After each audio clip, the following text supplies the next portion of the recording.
se quiere obviamente un acuerdo nacional, pero para no cambiar las normas. Y si esta es la sociedad más desigual del mundo, ¿cómo no se van a cambiar las normas? Las que tengan que ver con la construcción de la igualdad hay que construirlas. En el acuerdo de paz hay algunas. Por eso voy a proponerle al Congreso de Colombia y a las Cortes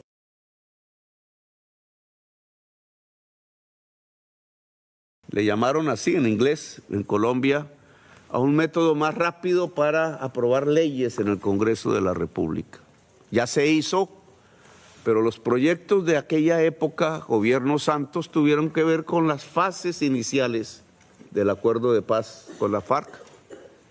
Y ahora tenemos que presentar son los cambios de normas que permitan los productos del acuerdo de paz. Reforma rural integrada, plan de salud, plan de vivienda, etcétera, verdad integral, no fragmentada, integración del territorio al desarrollo nacional. Muy buenas noches, para mí es un placer como siempre saludar a todos nuestros televidentes de Señal Colombia, la señal de la paz, y de igual manera a los oyentes de Radio Nacional de Colombia que también se conectan y nos escuchan a través de las 68 frecuencias que tenemos en diferentes partes del territorio nacional. Hoy vamos a estar conversando justamente de esta propuesta que ha hecho el presidente de la República, Gustavo Petro, en la Asamblea General de las Naciones Unidas, en ese Consejo de Seguridad, donde trimestralmente se evalúa de qué manera se está implementando el acuerdo de paz con las FARC. Resulta que, por supuesto, ha generado mucha controversia este denominado, digamos, proceso rápido, fast track, como se le conoce a ese modelo que se implementó en el año 2017, creado en el año 2016. Ya en instantes les estaremos contando de qué se trata ese fast track. En mis manos ven ustedes que hoy estoy abriendo este programa con un libro bastante extenso, 524 páginas, del acuerdo final para la terminación del conflicto y la construcción de una paz estable y duradera. Esto no es solamente un libro lleno de letras y de promesas que no se debían cumplir o que sencillamente hacían parte de una búsqueda para que dejaran las armas las FARC y se desmovilizaran sus más de 14.000 miembros. La idea realmente era que esto le sirviera a la sociedad colombiana para ver un antes y un después, y está destinado no necesariamente a tener cumplimientos estrictos hacia los excombatientes. Por supuesto los incluye, pero aquí se habla de la sociedad colombiana, promesas que se le hicieron al pueblo colombiano y promesas que son necesarias de cumplir. Incluso quisiera nomás leer esta primera frase. El acuerdo de paz no es un punto de llegada, sino el punto de partida para que un pueblo multiétnico y multicultural, unido bajo la bandera de la inclusión, sea orfebre y escultor del cambio y la transformación social que claman las mayorías. Me parece importante que los colombianos entiendan que esto es una promesa de Estado, no de gobierno, del Estado colombiano, y por eso es tan importante que se cumpla y se dé la implementación del acuerdo de paz. Dicho esto, ahora sí les explico qué es el Fast Track. Recordemos entonces de qué manera nació. Pues es el procedimiento legislativo especial para la paz, creado mediante el acto legislativo 01 del año 2016 y vino a ser usado en mayo de 2017.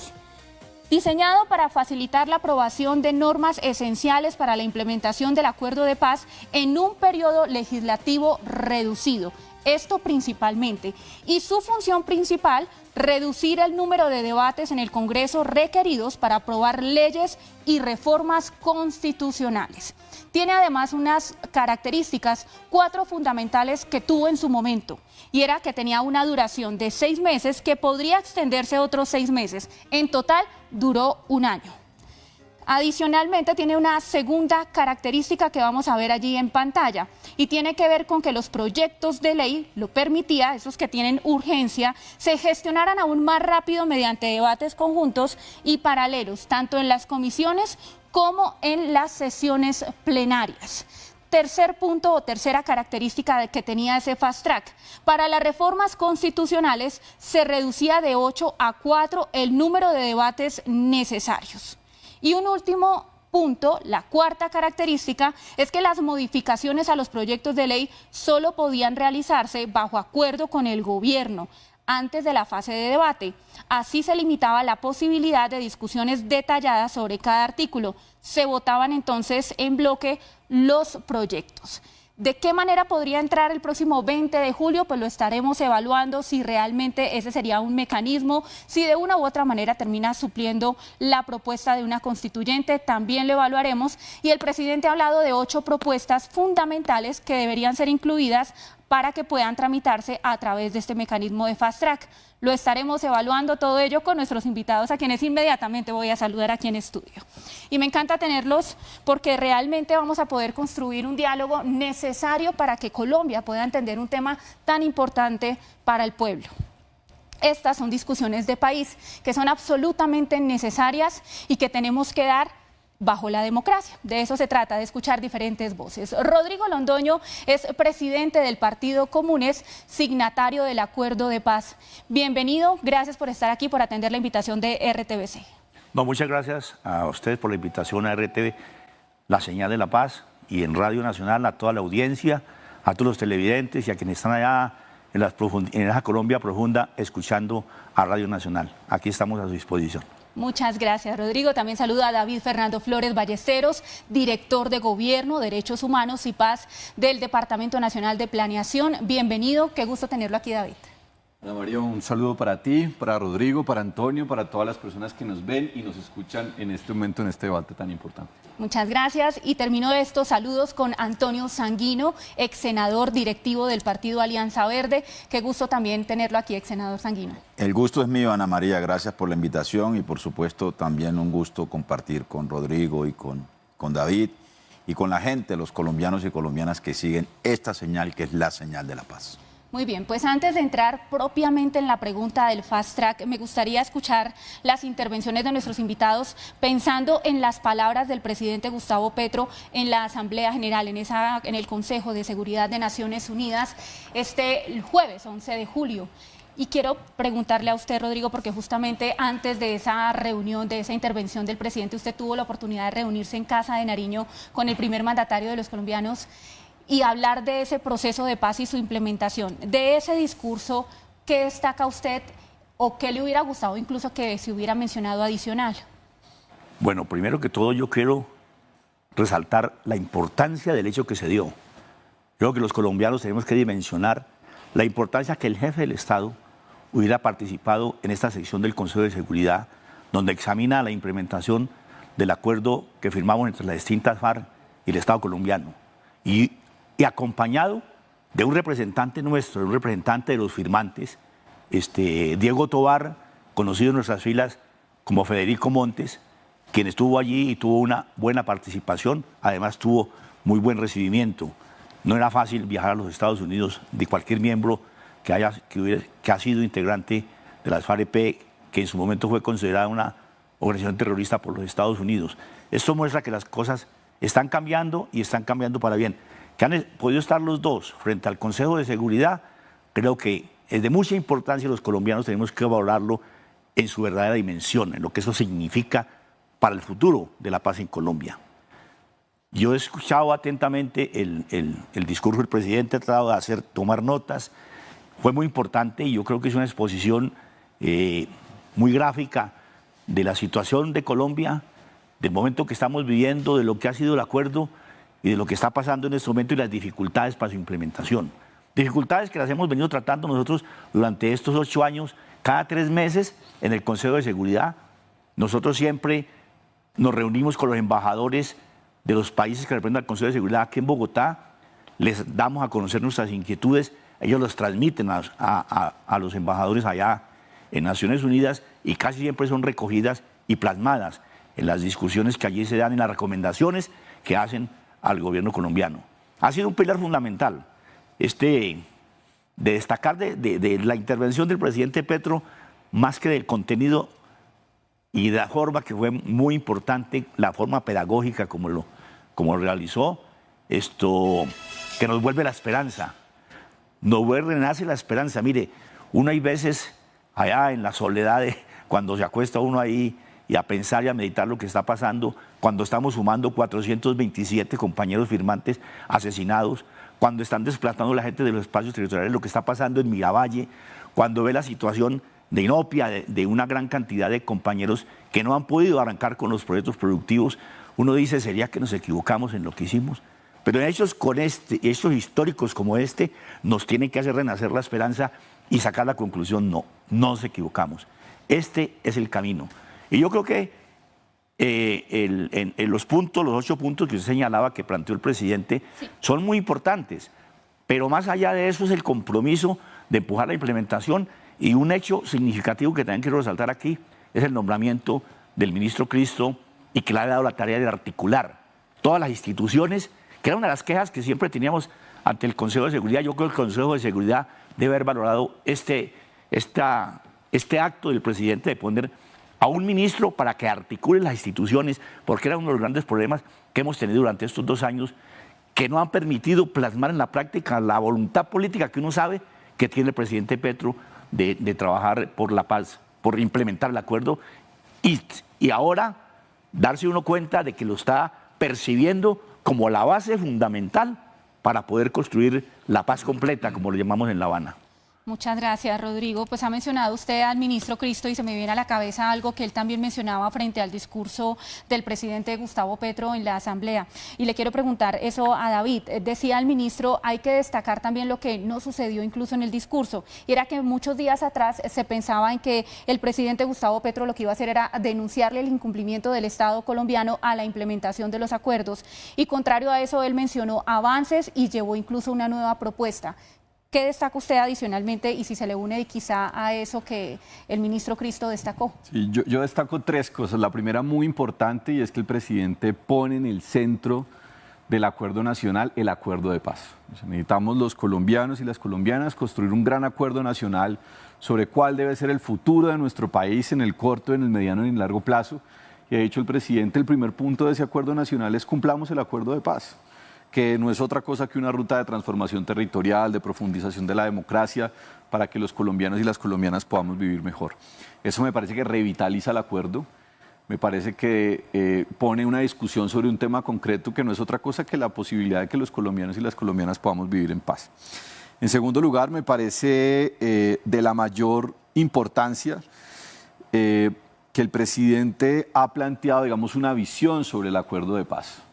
Y ha hecho, tal y como lo dijo Rodrigo, un hecho de pedagogía a la comunidad internacional, también al país que estuvo muy atento al mensaje, y le ha dicho el acuerdo que hace, entre otras cosas, 3 grandes cosas. Primero, el acuerdo 2016 quiere transformar los territorios más excluidos y empobrecidos de este país para que se construya paz, porque si bien son muy importantes los acuerdos y los procesos de dejación de armas, pues todos sabemos que la violencia ha tenido unas razones estructurales en nuestro país.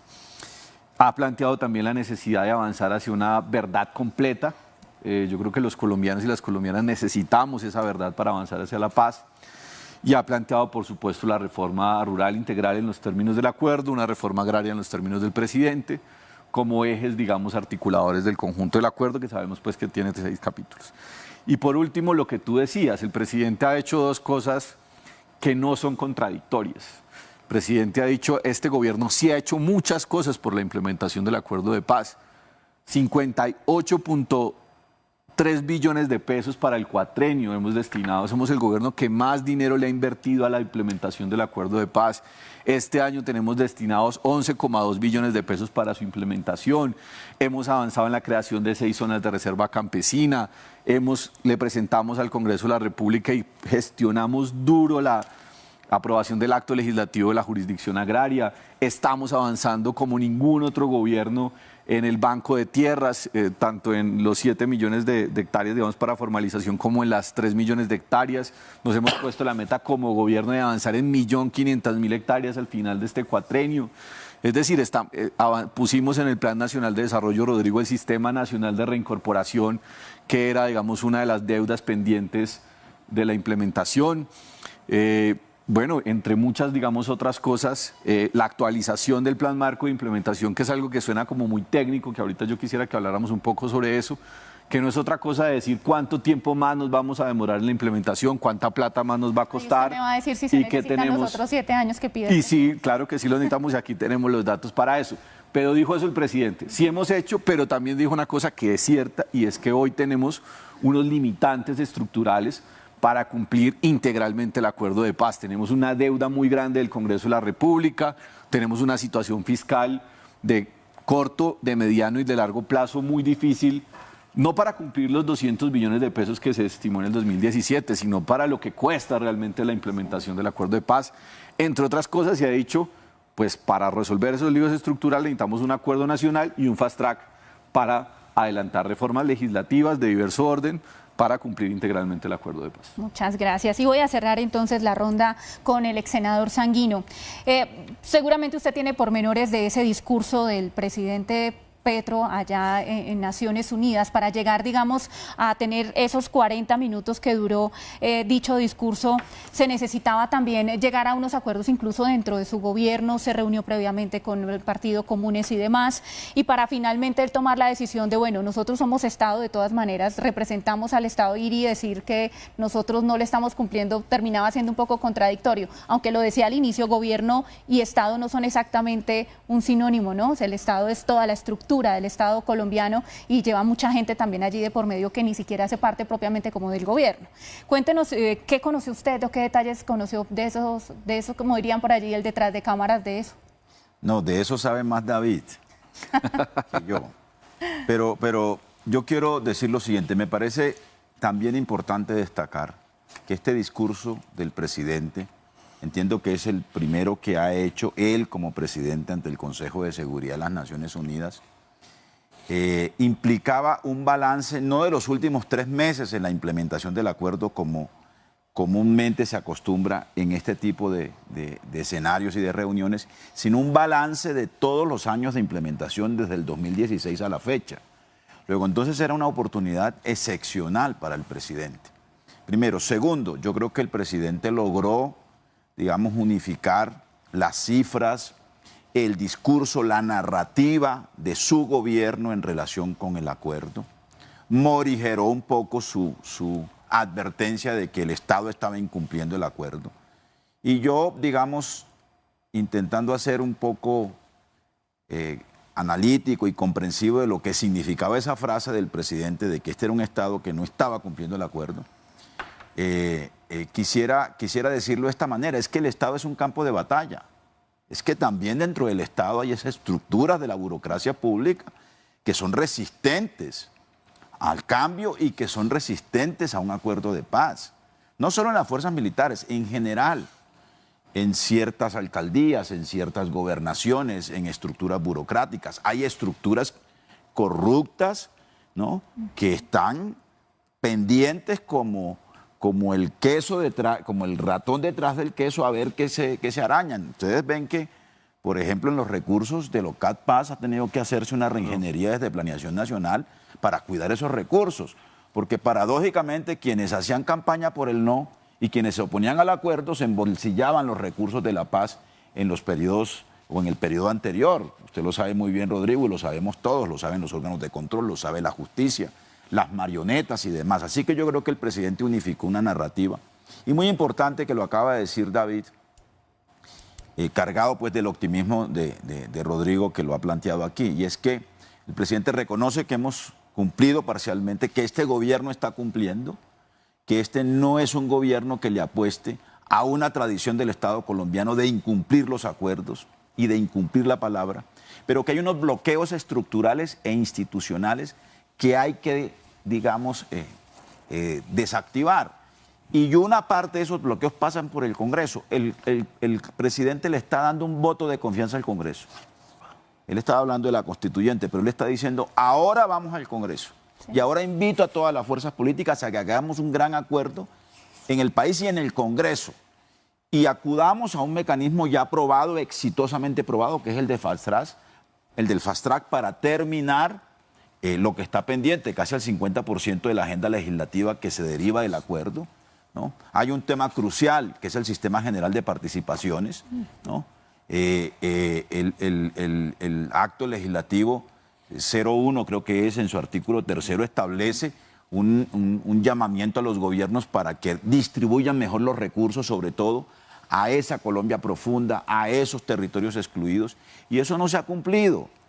Y seguramente se requiere una reforma al sistema de regalías o una reforma al sistema de participación, etcétera. Así que también hay un voto de confianza cuando se acude o se propone acudir al mecanismo del Fast Track. Y además tiene el que lideró al Fast Track en su gobierno. Juan Fernando Cristo. Que Juan Fernando Cristo. Que en ese momento era el ministro del Interior. Que era el ministro del Interior, que fue del equipo negociador de paz. Yo creo que escogió el mejor operador político, ¿no?, para este propósito de la paz, y yo creo que eso nos anima a quienes hicimos campaña por el sí, a quienes acompañamos este proceso, a quienes militamos en la causa de la paz, este mensaje y esta manera como el presidente le ofrece una ruta a la implementación del acuerdo. Muy bien, vamos a hacer una corta pausa. Les cuento quizá antes que el ministro del Interior, Juan Fernando Cristo, hablando de si se necesitaba o no ese fast track, mencionaba algo, y era cuántas leyes o proyectos de ley se han aprobado desde el año 2016 que de verdad necesiten para poder implementar esto que está pactado aquí en ese acuerdo con las FARC. Pues decía él que solamente 2, la jurisdicción agraria y la ley estatutaria de la misma jurisdicción agraria, que de una u otra manera le ayudan a tener una base para la implementación del punto número 1 de la reforma rural integral. Así las cosas, pues estaría realmente en mora el Congreso de la República para seguir aprobando proyectos de ley que le permitan al Gobierno Nacional y a todas las entidades del Estado colombiano cumplir a cabalidad lo pactado con las extintas FARC. Pausa, gracias a los oyentes que nos están escuchando a través de las 68 frecuencias de Radio Nacional de Colombia, en convergencia con Señal Colombia, la señal de la paz. Estamos en Noches de Opinión, ya volvemos.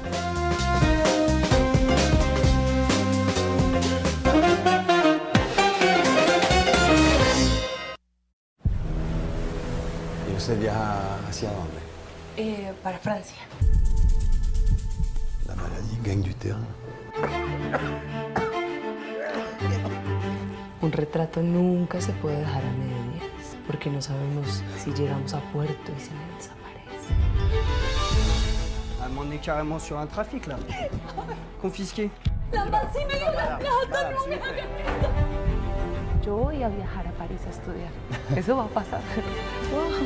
A nosotras las mujeres nos toca empezar de cero, y lo peor de todo, con todos los hombres en contra. ¿Cómo es posible que crea que le pertenezco? No, tú no le perteneces a nadie, ¿eh? Mucho menos a un hombre. ¿Usted qué me quiere decir? Que para pintar se necesita más que talento. Llega el momento de la artista. Emma Reyes, temporada 3. Estreno, domingo 21 de julio, 9 p.m. Una coproducción de Quinto Color y Señal Colombia, la señal de la paz. Ministerio TIC. Guatemala, 1944 a 2024, la segunda primavera democrática. Además de la impartición de justicia, también estamos obligados moralmente de defender el territorio, los bienes naturales, los ríos. Por eso es que nos oponemos a la minería, a la hidroeléctrica, ¿verdad? Porque somos parte de la naturaleza. Hoy, en Diálogos, 9 de la noche, por Señal Colombia, la señal de la paz.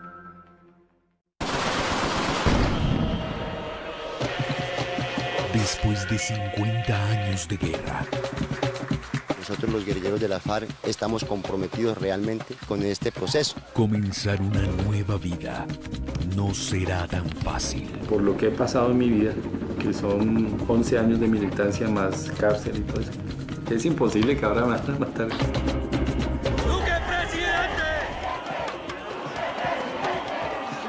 La elección del nuevo presidente nos deja en vilo. Nos van a matar. ¿Valdrá la pena morir por la paz? O le van a apostar a la paz o le vamos a apostar a la guerra. El gigante dormido, muy pronto por Señal Colombia, la señal de la paz.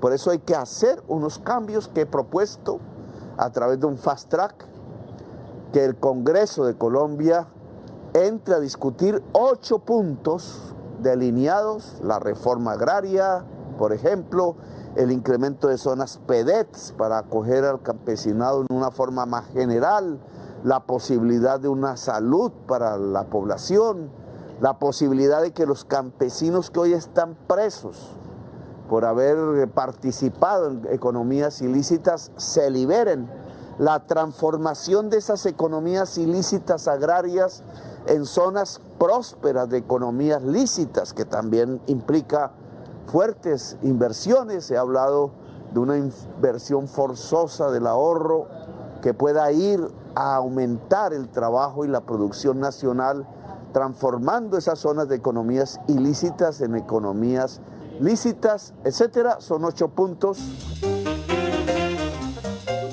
Muy bien, aquí en Noches de Opinión ingresamos nuevamente a esta charla con nuestros invitados y escuchábamos al presidente de la República, Gustavo Petro, ya el día de hoy, viernes 12 de julio, contándole a los colombianos el balance de su intervención en el Consejo de Seguridad de Naciones Unidas, donde habla de este punto del fast track, la posibilidad de revivir ese mecanismo en el Congreso de la República para acelerar unos puntos 8 que ha propuesto el presidente Gustavo Petro y que serían necesarios para poder implementar el acuerdo de paz. Y quiero preguntarles entonces ahora sí en materia sobre ese fast track, porque ha tenido voces a favor, pero también voces en contra.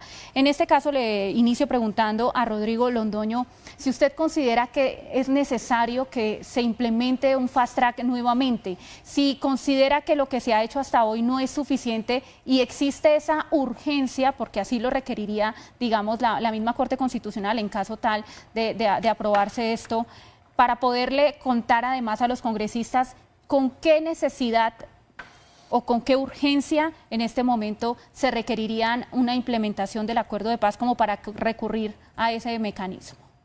Bueno, lo primero es que todo el mundo está claro de que el acuerdo se dejó implementar durante 4 años. Que durante esos 4 años más bien se trató fue de hacer trizas, como dijo textualmente un político y que fue la bandera que levantó el presidente que llegó en ese momento. Que recuerdo que a mí me preguntaron que qué decía yo frente a eso de hacerlo trizas. Pues dije, recogeremos pedacito por pedacito y lo volveremos a armar. Y en eso hemos estado. Y la llegada del presidente Petro pues ha permitido comenzar a trabajar en función de eso. De todas maneras, sin ánimo de controversia, han sido 2 años muy duros que no se ha avanzado como se hubiera querido. Que esto que estamos viviendo ahora lo hubiéramos vivido durante el tercer mes de estar en el gobierno, hubiera sido mucho más. Pero bueno, son los hechos políticos, las realidades. Cuando yo escuché, uno escucha el titular, ¿no? Además, los titulares escandalosos, el presidente Petro está planteando el fast track y lo más seguro es para poder sacar las reformas que no ha podido pasar en el Congreso. Bueno, comienza la tergiversación, como se tergiversó cuando firmamos el acuerdo, cuando trabajamos el acuerdo en La Habana. Después yo escuché, ya escuchándolo detenidamente, los 8 puntos que plantea que considera él que son fundamentales destrabar para sacar avante el acuerdo. Entonces, a renglón seguido dice, se necesitan 7 años. De estos temas hemos hablado de que falta mucho tiempo para que se ha dejado de implementar el acuerdo, que hay que recuperar ese tiempo. Nunca hemos hablado, intercambiado de cuánto tiempo. Él pues no conozco cuáles son los criterios para definir que son 7 años. David aquí nos anuncia de que va a dar los argumentos y sería muy importante que la gente los conozca. Pero lo más importante es que al final dice, para hacer esto, lo planteo a través del fast track, pero ese fast track tiene que pasar por el Pacto Nacional, textualmente. Y yo creo que eso es lo que hay que recoger, el Pacto Nacional. Hay otros instrumentos que son menos rápidos, pero bueno, pero si hay la voluntad de la clase política que quiere que Colombia marche por el camino de la paz, ese puede ser un camino, me parece una propuesta audaz, muy importante, pero no puede ser la propuesta que nos vaya a polarizar. Lo contrario, tenemos que hay muchas cosas que se pueden implementar sin necesidad de reformas a la Constitución, sin reformas profundas, sin reformas que requieren mucho debate en el Congreso. Hay muchas cosas que no se han implementado por falta de voluntad política de los funcionarios que han puesto al frente. Cuando hay voluntad política, yo pongo el ejemplo y lo hago pues porque considero de que es importante, y es un ejemplo muy claro del canciller Murillo. La primera reunión que tuvimos con él nos dijo: hombre, ustedes deben estar en el Consejo de Seguridad, deben estar también en ese balance que se hace. Vamos a trabajar por eso. Y estuvimos en el Consejo de Seguridad. Sí se puede. Y hay otros ejemplos. Gerardo Vega, cuando estuvo en la Agencia Nacional de Tierras, a través de eso logramos que se dieran proyectos tierra a varios colectivos nuestros. Eso se paró. Ahí llegó otro funcionario que dijo que iba a continuar, pero hasta ahora nada. Pero además demuestra de que no necesitaba una reforma para entregarle tierra a los firmantes. Pues ese no es la base fundamental del acuerdo, pero es un aspecto muy importante.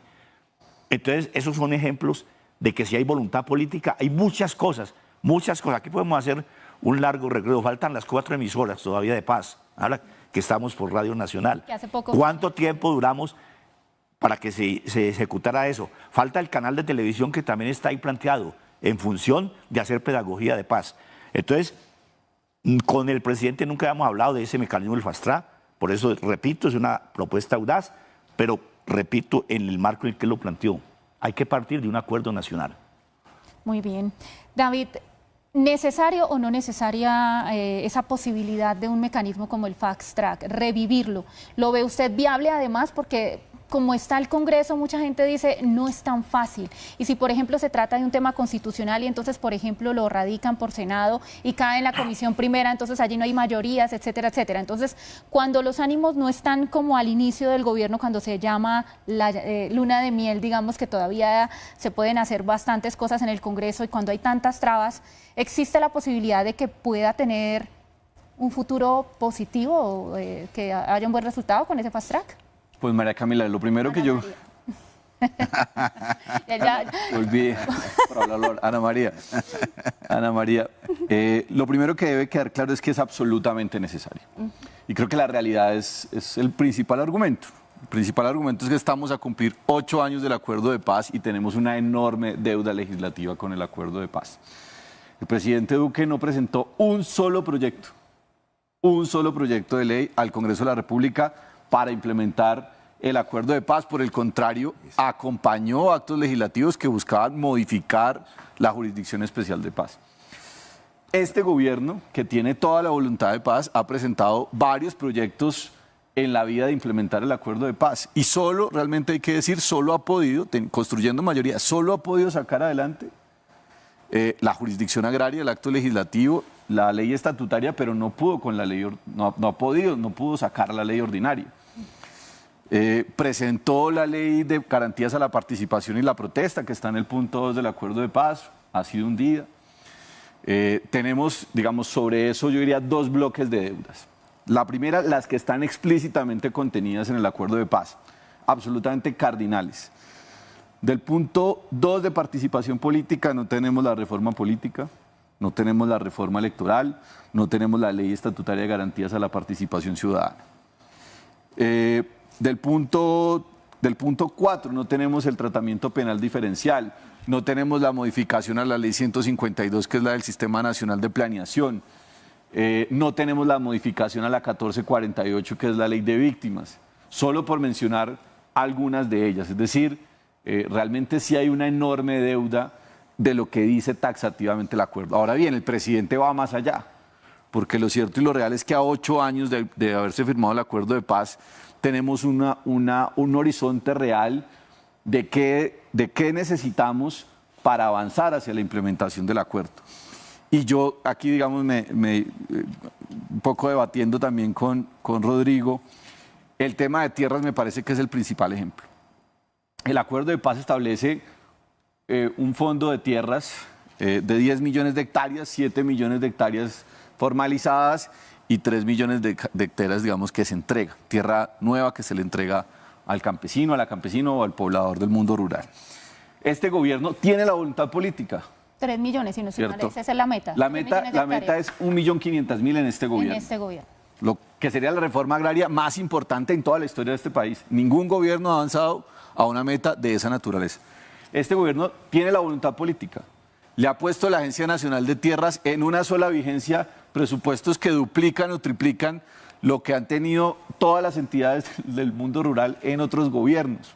O sea, tiene la voluntad política, tiene la plata, inclusive ha hecho acuerdos para comprar tierras, pero comprar tierras en Colombia no es fácil. Inclusive yéndose al mecanismo de la expropiación administrativa, eso se demora muchísimo tiempo. El presidente ha dicho, si queremos cumplir con la meta que nos hemos establecido, no solamente como gobierno, sino como Estado, de los 3 millones de hectáreas, necesitamos mecanismos expeditos de compra de tierras. Eso es la realidad, ¿cierto? ¿Y eso cómo se hace? Con una ley del Congreso de la República. Lastimosamente lo íbamos a tener en el Plan Nacional de Desarrollo, pero pues hoy sabemos que hubo una alianza entre la exministra de Agricultura, la doctora Cecilia López, y la representante del Partido Verde, Catherine Miranda, que hoy ha dejado sin tierra a un número importante de campesinos y de campesinas de este país. El tema fiscal que el presidente ha planteado, necesitamos reformar el sistema general de regalías, el sistema general de participaciones y en términos presupuestales. Y el mecanismo de vigencia futura. Y el mecanismo de vigencias futuras. Yo les quiero, digamos, dar este dato. El Plan Marco de Implementación, que es el documento COMPES, es el anexo del documento COMPES, que establece cuánto debe durar la implementación, lo pacta 2017-2031, le hace un costeo general a la implementación del acuerdo de paz. Y dice que ese acuerdo de paz cuesta 202 billones de pesos traídos a pesos de hoy. Les digo, hoy el marco fiscal de mediano plazo y el marco de gasto de mediano plazo está 100 billones de pesos por debajo de esos 200 billones de pesos. ¿Qué significa? Que no tenemos la plata hoy para cumplir el acuerdo. El presidente le anunció al país que vamos a tener un presupuesto de inversión muy limitado para la vigencia 2025, de alrededor de 58 billones de pesos.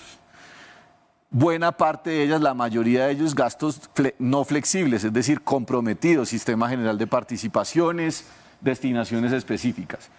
Significa que vamos a tener más o menos 24 billones de pesos de inversión real.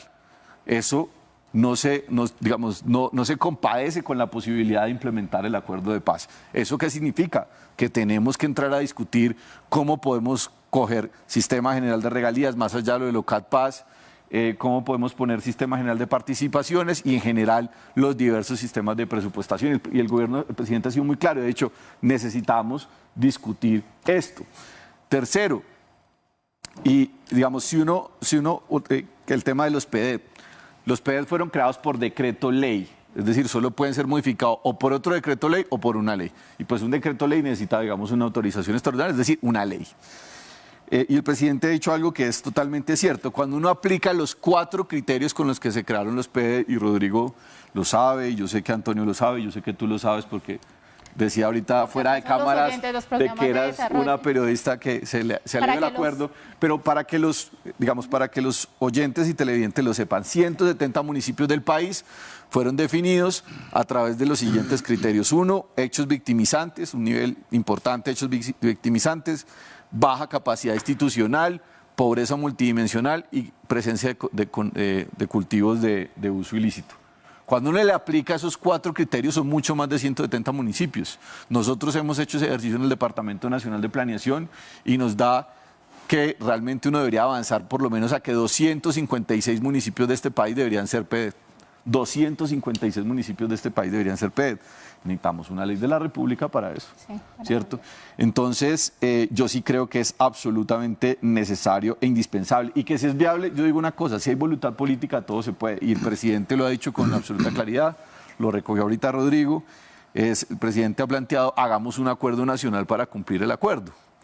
Por lo menos en eso. O sea, respetemos como Estado nuestros compromisos y si queremos realmente avanzar en el cumplimiento del acuerdo, pues necesitamos un mecanismo expedito que permita sacar adelante, digamos, todas estas leyes. Las que quedaron contenidas en el propio acuerdo, que no se han cumplido, y las que hoy, 8 años después, nos damos cuenta que se necesitan para materializarlo. Pues debo hacer una pausa, me perdonará aquí el ex senador Sanguino, pero inmediatamente entremos de la pausa, le doy el turno de palabra, por supuesto, a él para que pueda participar en este análisis sobre las posibilidades y necesidad o no de poder nuevamente, si se puede llamar así, resucitar el fast track, darle una segunda oportunidad al acuerdo de paz a través de este mecanismo en el Congreso de la República. Nos oyen a través de las 68 frecuencias de Radio Nacional de Colombia. En Convergencia estamos con, por supuesto, la señal de la paz, Señal Colombia, en Noches de Opinión, y ya regresamos después de esta corta pausa.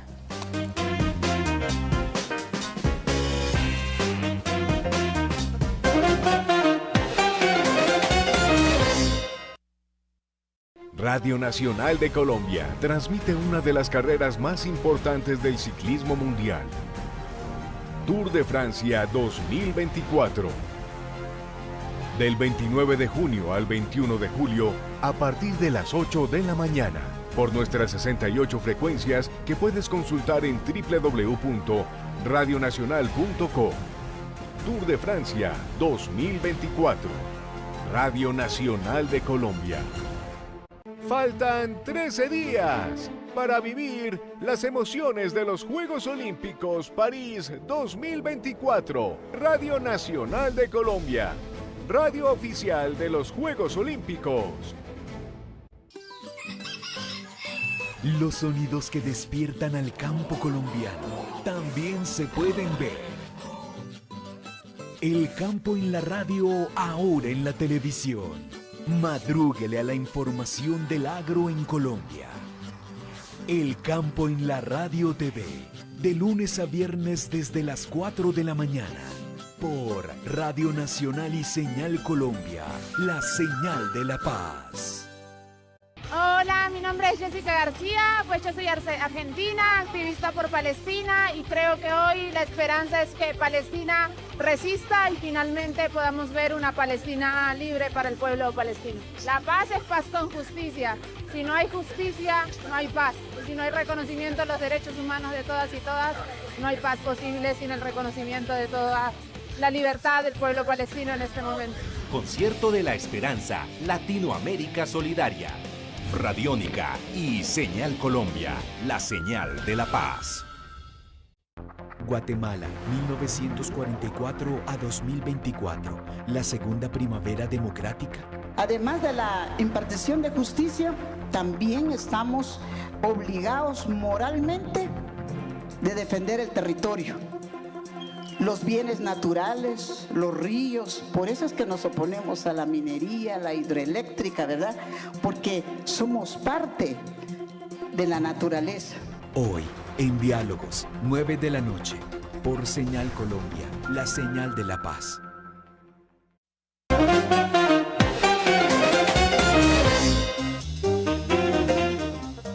Gracias por continuar con nosotros. Seguimos aquí en Noches de Opinión por Señal Colombia y Radio Nacional de Colombia, conversando sobre la propuesta del presidente Gustavo Petro de la posibilidad de radicar en el Congreso de la República un mecanismo de fast track, o que se apruebe un mecanismo de fast track para acelerar la implementación del acuerdo de paz con las FARC, además teniendo en cuenta precisamente que durante varios años se limitó su implementación.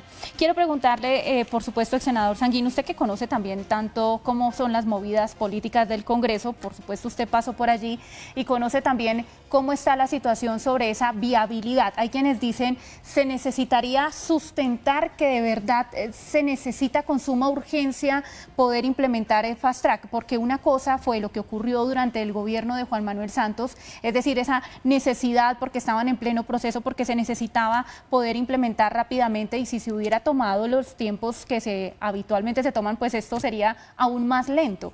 Pero actualmente, bajo las circunstancias en las que estamos, ¿cómo ve usted esa posibilidad? Y además, si lo ve viable en caso de que sea en algún momento demandado porque lo aprobaran y demás después en la Corte Constitucional. Bueno, yo confío en la destreza de Cristo, ¿no? Él sabe muy bien, conoce más el Congreso que cualquiera de los que estamos aquí y que muchos de los congresistas. Y me parece que él tiene la tarea de construir una interlocución política con todo el espectro, con todo el arco de fuerzas políticas del Congreso de la República. Eso es lo primero que tiene que hacer. Debe aprovechar un mandato fresco de las nuevas mesas directivas las que se eligen el 20 de julio, para entablar un diálogo con esas mesas directivas, ojalá con presencia del propio presidente de la República y ojalá con presencia, digamos, ahí están los congresistas de comunes, pero debe tramitar un acuerdo político. Ojalá un acuerdo de todas las fuerzas políticas o un acuerdo mayoritario, construir, digamos, una fuerza mayoritaria o una coalición mayoritaria que permita que el acto legislativo que debe radicar el gobierno prontamente, ojalá antes del 7 de agosto, para el fast track tenga un trámite exitoso, pueda aprobarse no solo exitosamente, sino rápidamente. Es decir, que tenga la fuerza o el criterio de fast track el acto legislativo que habilite el fast track. Ahora, 8 debates. Sí, pero para eso es el acuerdo, para abreviar ese trámite. Ahora bien, también hay que construir una interlocución con las Cortes, con la Corte Constitucional, para que entiendan las Cortes de que estamos hablando de un compromiso de Estado, ¿no? Tú decías al principio del programa promesa de Estado, no, compromiso de Estado ante el mundo, que no es cualquier cosa, ¿no? Que no es cualquier cosa. Y tercero, yo creo que también el gobierno tiene que persuadir a el conjunto de fuerzas políticas. La mayoría de las fuerzas políticas nos la jugamos por la paz, no solo en el fast track, sino en la campaña del plebiscito por la paz. El Partido Conservador hizo campaña por el sí, el Partido Liberal hizo campaña por el sí, el Partido de la U hizo campaña por el sí, el Partido Alianza Verde hizo campaña por el sí, todas las fuerzas políticas del pacto lo hicieron. Es decir, yo creo que mayoritariamente las fuerzas políticas que hoy están en el Congreso podrían estar persuadidas por la necesidad de que agilicemos lo que podamos agilizar para implementar el acuerdo y pensemos en una extensión del tiempo, que tampoco es una herejía. El pacto del Frente Nacional fue 16 años entre el Partido Liberal y el Partido Conservador. Este fue un acuerdo pensado a 12 años. Bueno, pero además es que este acuerdo tuvo en la mitad una pandemia. Y tuvo un gobierno que se demoró un año tratando de destruir la Jurisdicción Especial de Paz con las objeciones a la ley estatutaria. Por fortuna los derrotamos por un voto, por 2 votos, ¿no? En el Congreso. Pero en todo caso, digamos, yo creo que lo que se impone es destreza política, convocatoria al país, ¿no? Y capacidad para persuadir a las fuerzas políticas, si no a todas, por lo menos a la mayoría, para lograr que este mecanismo se abra paso y permita resolver estos rezagos de los que ha hablado David. Es que la reforma política no se hizo, se construyó una comisión para una gran reforma política, la ley de participación ciudadana, el tratamiento diferencial a los cultivadores de coca y de otros cultivos ilícitos, en fin, hay un paquete legislativo que está allí, ¿no? Engavetado, ¿no? Y que necesita ser desengavetado para convertirlo en realidad institucional y en realidad territorial, que es lo más importante. Fíjense ustedes que nosotros hemos hecho 15 acuerdos de paz, ¿no? Y la gran deuda de todos los acuerdos de paz es la transformación territorial, ¿no? Y este acuerdo trae como componente, como innovación, ese compromiso. Y para recordarte en términos de tiempo, también los acuerdos de los 90 extendieron sus tiempos. Yo hice parte de un acuerdo de paz, el de la corriente de renovación socialista, pensado a 4 años, a un gobierno. Pues el punto final lo firmamos con Gaviria al final de su gobierno. El punto final de ese acuerdo lo firmamos en el primer gobierno de Uribe, 10 años después. Así que los tiempos también ameritan ser usados cuando hay situaciones que implican, digamos, mayores esfuerzos presupuestales, institucionales, de tiempos, etcétera, para cumplir con lo acordado. Muy bien. Y quisiera retomar también uno de los puntos que ha tocado el presidente Gustavo Petro durante su intervención. Hablaba por lo menos en este punto de lo siguiente, y quiero preguntárselo a Rodrigo Londoño. Dice, apunto a que se tenga una sola jurisdicción para la verdad, justicia, reparación y reconciliación de todos los actores del conflicto. Le pregunto por esa jurisdicción y tiene que ver con la por supuesto con la JEP.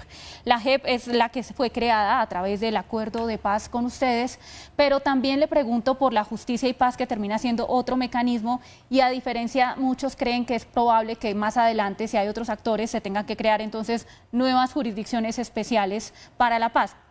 Un ejemplo, que tuvieran que crear entonces una nueva para las negociaciones con el ELN o con las disidencias de las FARC con las que actualmente se está negociando. Le pregunto entonces si usted considera que debe haber una sola jurisdicción, como lo plantea el presidente, un solo mecanismo para que allí queden contempladas, digamos, todos los actores y los cobije a todos. Primero un derecho de réplica. Pero que David dijo que yo no hay debate porque no, yo comparto. Ojalá se logre la compra administrativa express, sería porque va a agilizar el tema fundamental. Todo el mundo, de todas las orillas ideológicas, saben que en el trasfondo del conflicto está la tenencia del uso de la tierra.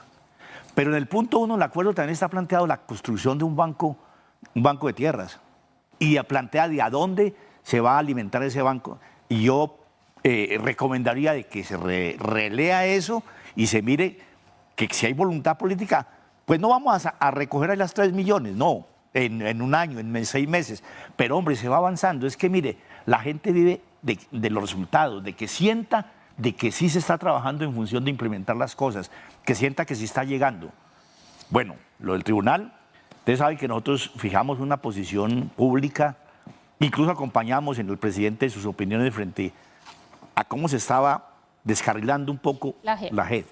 Con ello hicimos un compromiso. Yo no quisiera violar ese compromiso. Estamos en diálogo con la JEP y lo primero que hablamos es, hombre, no llevamos este debate a los medios, que ellos lo han hecho, e incluso alcanzaron a incumplir.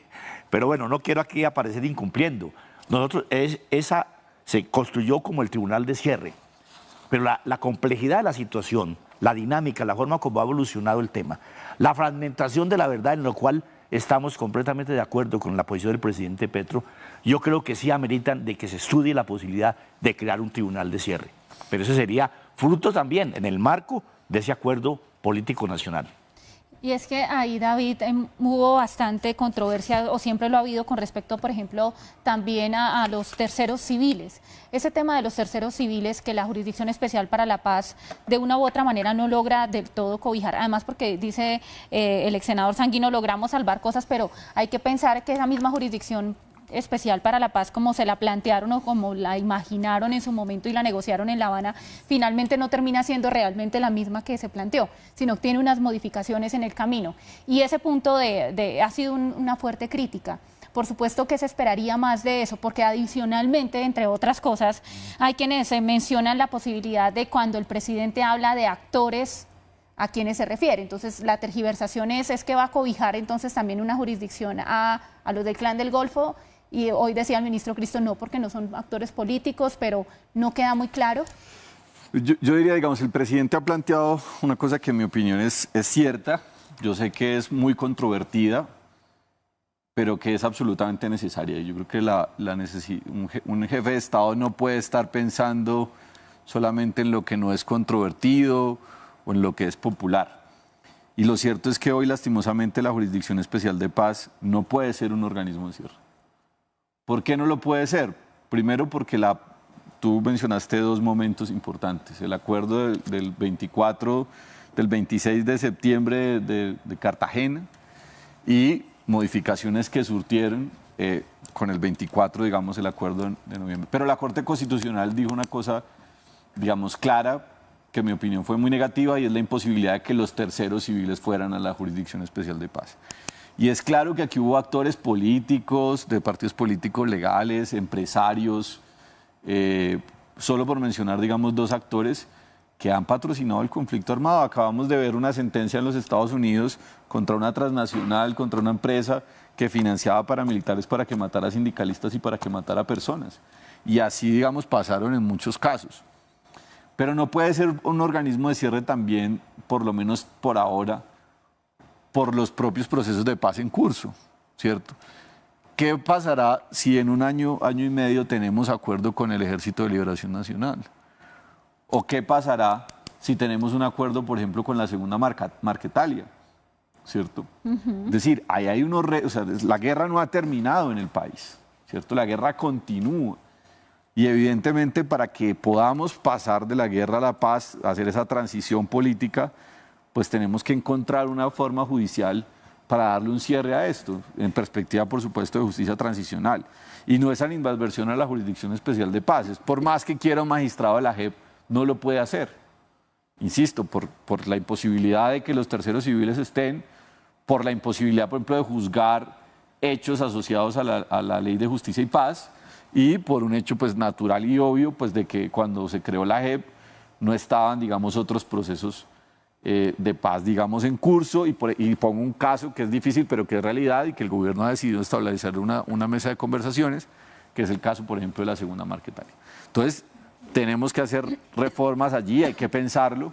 Por supuesto, no quiere decir que el papel de la Jurisdicción Especial de Paz no es importante, es muy importante, el papel que jugó la Comisión de la Verdad, el papel que juega la unidad de búsqueda de personas dadas por desaparecidas, pero evidentemente como país tenemos que preguntarnos esto, ¿qué hacemos para darle cierre a este conflicto de una forma que permita justicia, permita verdad, pero permita también esa transición política? Ex senador Sanguino, de los argumentos que usted le ha escuchado por estos días, horas prácticamente, después de que el presidente Gustavo Petro anunciara esa posibilidad de un fast track, ¿qué le llama la atención en cuanto a que considera usted se está tergiversando, desinformando o manipulando a la opinión pública? Se lo pregunto un poco porque pensar, por ejemplo, en cambios económicos para el país o de modelo económico para poder implementar el proceso de paz implicaba nuevamente argumentos como que le van a entregar el país, por ejemplo, al ELN, como en su momento se lo hacían o lo decían de las FARC, o el hecho de que el presidente va a camuflar a como dé lugar las reformas que no ha podido aprobar para poderlas pasar como si fueran parte del proceso de paz y que a través del fast track finalmente logre su cometido. No, yo creo que a la oposición hay que pedirle que morigeren un poco su capacidad de mentir. Y que hagan una oposición más racional. Es que hay sectores de la oposición que se oponen hasta que el lunes haya un día cívico porque Colombia puede ganar la Copa América. Es decir, no porque no. Que es una, sí, como decía el presidente Santos en su momento, no son del no, sino del nunca. No les gusta la constituyente, no les gusta el fast track, no les gusta el acuerdo nacional, o sea, no les gusta nada, ¿no? Y ferozmente se oponen a todo lo que venga del presidente. Pero yo creo que las cosas hay que ponerlas en su justa dimensión. Por ejemplo, esta discusión del tribunal de cierre, eso no va en el fast track.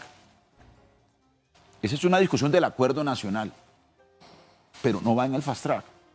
En el fast track, ¿qué va? Lo que está en el acuerdo, que no se ha aprobado en el Congreso de la República, que está pendiente. Seguramente habrá que hacer algunas precisiones o mejorar, ¿no? Adecuar algunas normas para cumplir, por ejemplo, los temas que tienen que ver con la adquisición de tierras. Incluso yo creo que las normas que ya existen en buena medida pueden ser útiles para el propósito de cumplir el acuerdo.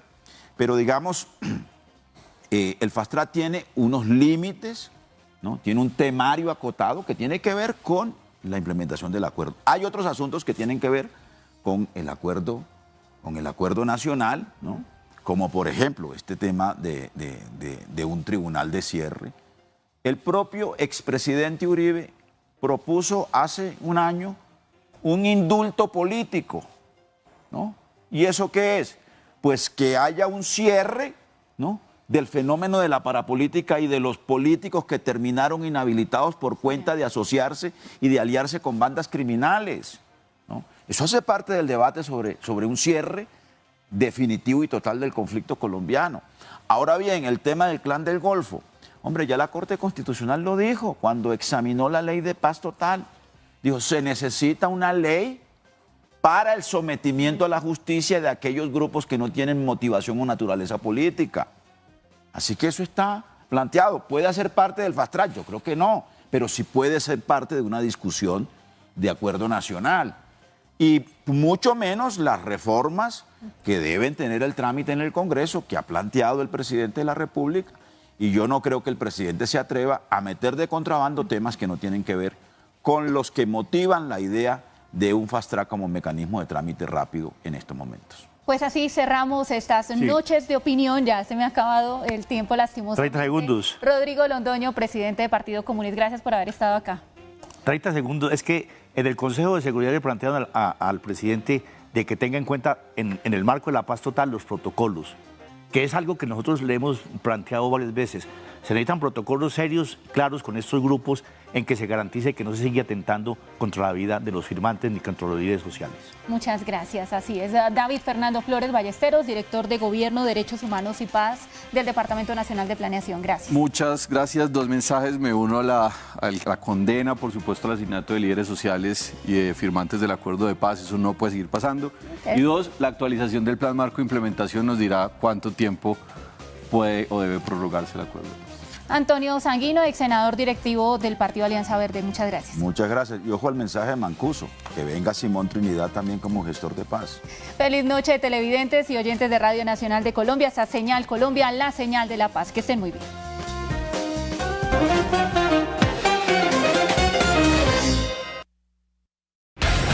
A continuación, diálogos.